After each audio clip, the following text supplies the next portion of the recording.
డబ్బు, అనారోగ్యం, ఉద్యోగం, వ్యాపారం, అప్పులతో బాధపడుతున్నారా? మీకోసమే లాంచ్ యువర్ ఫ్యూచర్ ప్రోగ్రామ్. అందరికీ జై హింద్. ఇప్పుడు ఇండియా అండ్ యుఎస్ మధ్యలో జరుగుతున్న ట్రేడ్ వార్ కానీ, అమెరికాకి విరుద్ధంగా వెళ్తున్న దేశాలు కానీ ఒక ఇష్యూ మీద మాట్లాడుతున్నారు. ఆ ఇష్యూయే డీ-డాలరైజేషన్. అండ్ ఈ డీ-డాలరైజేషన్ వల్ల మన దగ్గర ఉన్న డాలర్స్ మన ఫారెక్స్ రిజర్వ్స్కి ఎలా ఎఫెక్ట్ అవుతుంది.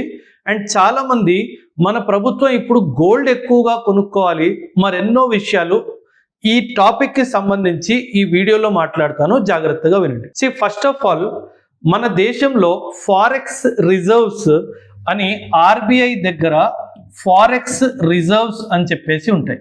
మనకి ఎలాగైతే మన ఇంట్లో సేవింగ్స్ ఉంటాయో మన డబ్బులు, అలా మన దేశం డబ్బులు కూడా ఆర్బీఐ సేవ్ చేస్తుంది. దాన్ని ఫారెక్స్ రిజర్వ్స్ అంటారు. ఫారెక్స్ అంటే ఫారిన్ కరెన్సీ అన్నమాట. ఫారిన్ కరెన్సీని ఫారెక్స్ అంటారు. రిజర్వ్స్ అంటే మనం దాచుకున్న డబ్బు. మనం అంటాం కదా సర్ప్లస్. మనకి నెలవారీ జీతంలో మనం 5,000, 10,000 ఎలాగైతే సేవ్ చేసుకుంటామో అలా మనం సంపాదించిన డాలర్స్లో సేవ్ చేసుకొని ఆర్బీఐ రిజర్వ్స్ మెయింటైన్ చేస్తుంది. మనం దీన్ని మన సేవింగ్స్ అని కూడా అనొచ్చు. ఇప్పుడు మనం ఆర్బీఐ ఫారెక్స్ రిజర్వ్స్ చూసుకుంటే గనక అందులో ముఖ్యంగా 3 కాంపోనెంట్స్ ఉంటాయి. అందులో డాలర్ కాంపోనెంట్ చాలా పెద్ద ఎత్తున ఉంటుంది. ఆ తర్వాత గోల్డ్, ఆ తర్వాత ఐఎంఎఫ్ కరెన్సీ అని చెప్పేసి ఉంటుంది. ఈ 3 ఏంటో చెప్తాను, వినండి. ఈ dollar, gold and IMF currency, ఈ 3 కలిపితే మన ఫారెక్స్ రిజర్వ్ తయారవుతుంది. అండ్ ఈరోజు డేట్లో మన దగ్గర ఉన్న ఫారెక్స్ రిజర్వ్స్ $704 బిలియన్. అంటే దీన్ని ఎప్పుడు డాలర్స్లోనే మెజర్ చేస్తారు. మనం డాలర్ ఒక్కటే తీసుకుంటే గనక మన దగ్గర దాదాపు $616 బిలియన్ అమెరికన్ డాలర్స్ ఉన్నాయి. అండ్ గోల్డ్ రిజర్వ్స్ వచ్చేసి దాదాపు $65 బిలియన్ గోల్డ్స్ ఉన్నాయి. అండ్ అరౌండ్ $18 బిలియన్ వరకు మన దగ్గర ఐఎంఎఫ్ కరెన్సీ కూడా ఉంది. ఐఎంఎఫ్ కరెన్సీ ఎలా అంటే ఒక basket of currencies, 5 currencies average తీసుకొని ఐఎంఎఫ్ కరెన్సీ తయారు చేయబడుతుంది. ఇప్పుడు అందరూ ఏమంటున్నారంటే అమెరికా ఎలాగైతే ఇప్పుడు ట్రేడ్ వార్ చేస్తుందో మొత్తం ప్రపంచంలో డాలర్ని ముఖ్యంగా వాడతారు కాబట్టి అమెరికా డాలర్తో ఎప్పుడైనా మనల్ని కంట్రోల్ చేయొచ్చు, అందుకే మనం డీ-డాలరైజేషన్ చేయాలి అని మాట్లాడుతున్నారు. అండ్ మన ప్రభుత్వం దగ్గర ఆల్రెడీ $616 బిలియన్ ఉన్నాయి. ఇప్పుడు ఈ డాలర్ రేట్ వరల్డ్లో అసలు ఎలా పెరుగుతుంది, ఎలా తగ్గుతుందో చెప్తాను, వినండి. ప్రపంచ దేశాలందరూ వాళ్ళ రిజర్వ్స్ ముఖ్యంగా డాలర్స్లోనే పెట్టుకుంటారు. ఈ డాలర్స్లో ఎందుకు పెట్టుకుంటారంటే dollar is considered to be the most stable currency అనమాట. సో అందుకే సాధారణంగా కంట్రీస్ అన్ని డాలర్స్లో పెట్టుకుంటాయి వాళ్ళ సేవింగ్స్. కానీ ఇప్పుడు జనాలు ఏమంటున్నారంటే, అన్ని కంట్రీస్ ఏమంటున్నాయంటే మేము గోల్డ్కి షిఫ్ట్ అవుతాము అని అంటున్నారు. మన కాన్సన్ట్రేషన్ చూసుకుంటే 616 ఎక్కడ, 65 ఎక్కడ.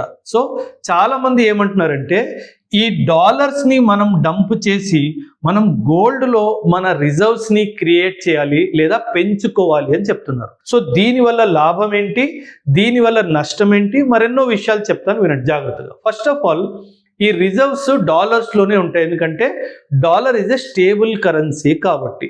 సో మార్కెట్లో ఎలా అవుతుందంటే there is something known as demand, supply and price. ఇలా 3 ఉంటాయి.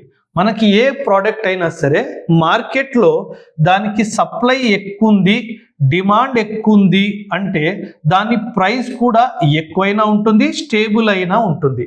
అదేవిధంగా సప్లై ఎక్కువ ఉండి డిమాండ్ తక్కువ ఉంటే దాని ధర పడిపోతుంది. బట్ అదేవిధంగా సప్లై తక్కువ ఉండి డిమాండ్ ఎక్కువ ఉంటే ఖచ్చితంగా దాని ప్రైస్ పెరిగిపోతుంది. ఎప్పుడైనా సరే డాలర్ ఈ పొజిషన్లో ఉంటుంది. ఎందుకు ఇలా ఉంటుందంటే డాలర్ సప్లైని అమెరికా కంట్రోల్ చేస్తుంది. ఆ డాలర్ సప్లైని కంట్రోల్ చేస్తుంది. దాని స్టెబిలిటీ వల్ల, దాని డిమాండ్ ఎక్కువడం వల్ల దాని ప్రైస్ ఎప్పుడు పెరుగుతానే ఉంటుంది. అందుకే అందుకే మనం గమనిస్తున్నాము ఈరోజు $1 దాదాపు 87 రూపాయలు దాకా వెళ్ళిపోయింది.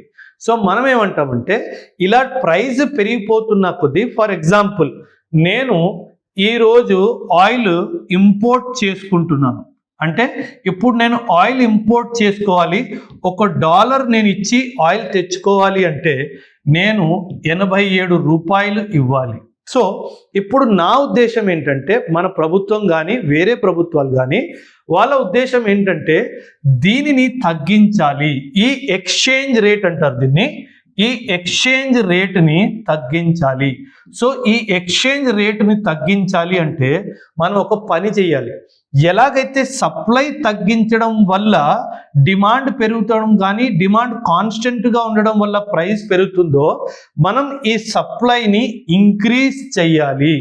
ఈ సప్లైని ఇంక్రీజ్ చేయాలి అంటే మనం ఏం చేయాలి, మన దగ్గర ఉన్న డాలర్ని తీసుకెళ్ళి ఇంటర్నేషనల్ మార్కెట్లో సప్లై విధంగా డంప్ చేయాలి. అప్పుడు ఏమవుతుంది, డాలర్ సప్లై పెరిగిపోతుంది, డిమాండ్ కాన్స్టెంట్గా ఉంది అనుకోండి, ఆటోమేటిక్ డాలర్ ధర పడిపోతుంది. ఈ డాలర్ ఎక్స్చేంజ్ రేట్ పడిపోయింది అనుకోండి, ఇది మేబీ $1 = 70 రూపీస్ రావచ్చు, $1 = 75 రూపీస్ కూడా రావచ్చు. ఇలా కంపారిజన్లో ఎక్స్చేంజ్ రేట్ పడిపోతే మనం $1కి తక్కువ డబ్బులు ఇచ్చి మన ఇంపోర్ట్ బిల్ కాస్ట్ కూడా పడిపోతుంది. అండ్ మనం ఎందుకు చేయాలి ఇదంటే 2 కారణాలు. ఎందుకంటే మనం ఇంపోర్ట్ ఎకానమీ, మనం ఎక్కువ శాతం ఇంపోర్ట్ చేసుకుంటాం కాబట్టి మనకి ఇది తక్కువ ఉంటే మనకు మంచిది అన్నట్టుగా చాలా మంది అంటున్నారు.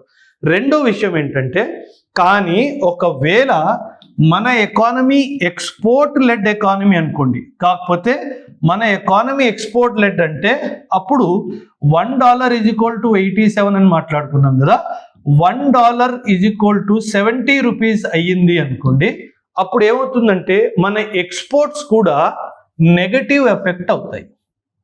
ఎక్స్పోర్ట్స్ కూడా నెగటివ్ ఎఫెక్ట్ అవుతాయి. అందుకే మన ప్రభుత్వం ముందుగానే ఏం చేసిందంటే, నేను ఇప్పుడు చాలా ఎక్స్పోర్ట్స్లో నేను అసలు ఈ ఎక్స్చేంజ్ రేట్ గొడవ లేకుండా నేను రూపీలోనే ట్రేడ్ చేస్తాను అని చెప్పేసింది. ఈ రూపీలోనే ట్రేడ్ చేయడం వల్ల ఏమవుతుందంటే మనకి డాలర్కి రూపాయికి ఎక్స్చేంజ్ రేట్ తగ్గిపోయినా మనకి నెగటివ్ ఎఫెక్ట్ ఉండదు. అండ్ మనం ఇలా డబ్బులు ఈ డాలర్స్ మన రిజర్వ్స్ నుంచి తీసేసి మనం బంగారం పెంచాలి. బంగారం పెంచితే దీనివల్ల కూడా నా కరెన్సీలో కూడా ఇంకా బలం వస్తుంది అని ఉద్దేశము చాలా మంది చెప్తున్నారు. అంటే ఎకానమిస్టులు ఏం చెప్తున్నారంటే ఇంకా దీనిని తగ్గించేసి మనం దీన్ని పెంచాలి అని చెప్పేసి అంటున్నారు. సో ఇప్పుడు జనరలీ అమెరికా ఏం చేస్తుందంటే చాలా తెలివిగా అమెరికా చాలా గోల్డ్ని పర్చేస్ చేస్తుంది. అమెరికా చాలా గోల్డ్ని పర్చేస్ చేస్తుంది, కానీ దీన్ని అఫీషియల్గా డిక్లేర్ చెయ్యదు. ఎందుకు అఫీషియల్గా డిక్లేర్ చేయదంటే దానికి చాలా కారణాలు ఉన్నాయి. సో ఇప్పుడు ఏమవుతుందంటే కరెన్సీకి బలం, కరెన్సీకి స్ట్రెంగ్త్ గోల్డ్ హోల్డింగ్స్ నుంచి వస్తుంది. కరెన్సీకి స్ట్రెంగ్త్ ఎక్కడి నుంచి వస్తుంది? గోల్డ్ హోల్డింగ్స్ నుంచి వస్తుంది. అంటే మన రూపాయి విలువ మన దేశం దగ్గర ఎంత గోల్డ్ ఉందో దాని మీద కూడా చాలా శాతం వరకు డిపెండ్ అయి ఉంటుంది. సో మన దగ్గర గోల్డ్ పెరిగిందంటే మన రూపాయి బలం కూడా పెరుగుతుంది. కానీ అమెరికా ఏం చేస్తుందంటే ఎవ్వరికీ చెప్పకుండా సీక్రెట్గా గోల్డ్ని హోల్డ్ చేస్తూ ఉంటుంది. ఈ గోల్డ్ ఎందుకు డిక్లేర్ చేయదు అంటే, ఈ డిక్లేర్ చేస్తే అమెరికాకి $36 ట్రిలియన్ అప్పు ఉంది. అప్పుడు IMF ఏమంటది, నీ దగ్గర ఇంత గోల్డ్ ఉంది కదా, నువ్వు ఫస్ట్ అప్పు తీర్చేయని చెప్తుంది. సో అందుకే ఈ అప్పు తీర్చకుండా ఉండాలి అన్న ఉద్దేశంతో అమెరికా ఇలా తన దగ్గర ఉన్న గోల్డ్ని డిక్లేర్ చెయ్యదు. సో నా ఉద్దేశం ఏంటంటే మనము ఖచ్చితంగా ఇంకా అమెరికా ఈ డాలర్ డిపెండెన్స్ని తగ్గించి మేబీ ఒక $100-200 బిలియన్ గోల్డ్ క్వాంటిటీని ఇంకా ఇంక్రీజ్ చేస్తే, ఒకవైపు ఇలా అమెరికన్ డాలర్ మార్కెట్లో వెళ్ళి సప్లై ఇంక్రీజ్ అయితే డాలర్ కూడా క్రాష్ అవుతుంది అండ్ మనకు కూడా గోల్డ్ వస్తుంది, అమెరికా కూడా బుద్ధి చెప్పినట్టు అవుతుంది అన్నది నా ఉద్దేశం. సో దీనిపైన మీ అభిప్రాయం కూడా ఖచ్చితంగా కమెంట్స్లో తెలియజేయండి. థ్యాంక్ యూ అండ్ జై హింద్.